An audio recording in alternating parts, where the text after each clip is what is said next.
ভালো করে ডিমের মধ্যে মশলাটা মাখিয়ে নিতে হবে, তাহলে না হলে কিন্তু এক জায়গায় যদি বেশি মশলা পড়ে যায় তাহলে ডিমটা সেই জায়গাটায় পুড়ে যাবে। এবার ভালো করে মশলা মাখিয়ে আমি ডিমগুলো ভেজে নিলাম। ভেজে এবার ডিমগুলো আমি আলাদা করে তুলে নেব। এরপরে তেলের মধ্যে দিয়ে দিয়েছিলাম গোটা গরম মশলা কিছু। গোটা গরম মশলা সেই ক্লিপটা নেওয়া হয়নি।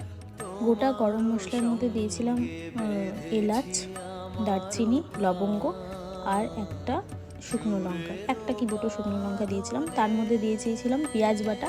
পেঁয়াজ বাটার পরে ওই যে টমেটো, রসুন, আদার যে পেস্টটা, লঙ্কার যে পেস্টটা, সেটা দিয়ে দিয়েছিলাম।